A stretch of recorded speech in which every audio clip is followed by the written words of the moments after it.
आगरा शहर में एक अमीर व्यक्ति रहता था, लेकिन वो बहुत कंजूस था। बहुत से लोग प्रतिदिन उसके घर के बाहर भीड़ लगाते और उससे कुछ दया की उम्मीद करते, लेकिन उन्हें निराश होकर लौटना पड़ता। वो उन्हें झूठे वादे देकर वापस भेज देता, लेकिन कभी उन्हें पूरा नहीं करता।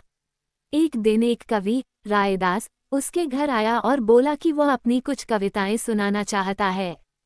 उस अमीर आदमी को कविताओं का शौक था, तो उसने कवि को आज्ञा दे दी। रायदास ने एक एक कर अपनी कविताएं सुनाईं। अमीर आदमी को सब सुनकर अच्छा लगा, विशेषकर इसलिए क्योंकि वे कविताएं कवि ने अमीर आदमी पर लिखी थी। उन कविताओं में अमीर आदमी की तुलना धन के देवता कुबेर से की थी। उन दिनों ये चलन था कि अमीर आदमी और राजा कवि को उनकी प्रेरणा के लिए उन्हें इनाम देते थे, क्योंकि गरीब कवियों की कमाई का यही जरिया था। इसलिए उस अमीर आदमी ने रायदास को उपहार देने का वादा कर अगले दिन आने को कहा। रायदास खुश होकर घर चला गया। अगली सुबह जब कवि उसके घर पहुंचा, तो अमीर आदमी ने कहा कि उसने तो उसे कभी देखा नहीं। रायदास ने जब उसे उसका वादा याद दिलाया, तो वह बोला रायदास एक अच्छा कवि है और यदि एक अमीर व्यापारी उसकी तरह कवि को इनाम देना चाहता तो उसी रात दे देता। रायदास बहुत परेशान हो गया, लेकिन वह कुछ नहीं कर सकता था, इसलिए चुपचाप वहां से चला गया। घर जाते समय उसने देखा कि बीरबल घोड़े पर सवारी कर रहे हैं। उसने बीरबल को रोककर पूरी बात बताई और मदद मांगी। बीरबल उसे अपने घर ले आया और एक योजना बनाई। बीरबल ने रायदास को अपने एक दोस्त के घर जाने को कहा और बोले अपने मित्र को आने वाली पूर्णिमा को दावत देने को कहो, जिसमें उस अमीर आदमी को भी निमंत्रण दे। बीरबल ने रायदास को शांत होकर घर जाने को कहा। रायदास का एक मित्र था मायादास। वो उसके पास गया और उसे पूरी योजना बताई। अगले दिन मायादास उस अमीर आदमी के घर पहुंचा और उसे दावत का निमंत्रण दिया।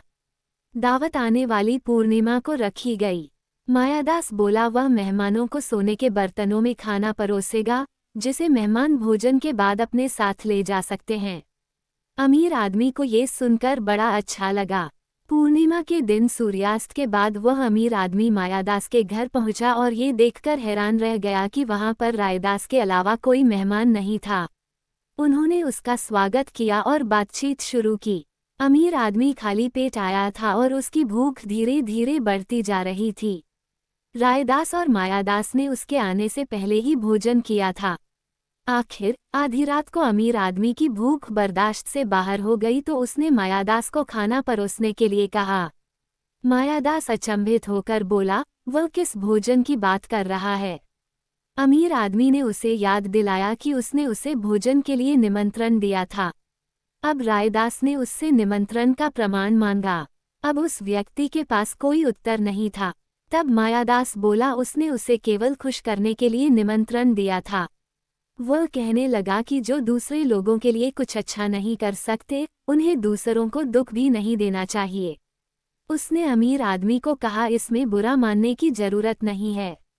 उसी समय बीरबल कमरे में आए और अमीर आदमी को रायदास के प्रति अपने व्यवहार की याद दिलाई। अमीर आदमी ने अपनी गलती मानकर क्षमा मांगी। वह बोला रायदास एक अच्छा कवि है और उसने कोई इनाम नहीं मांगा था, उसने स्वयं उसे उपहार देने का वादा किया था और फिर उससे चालाकी की। उस गलती को सुधारने के लिए उसने रायदास को अपने गले में पहना हुआ हार निकाल कर दिया। फिर सबने इकट्ठे बैठकर भोजन किया। रायदास ने बीरबल की प्रशंसा की और उसको धन्यवाद दिया। बादशाह अकबर ने भी रायदास को दरबार में बुलाया और इनाम दिया।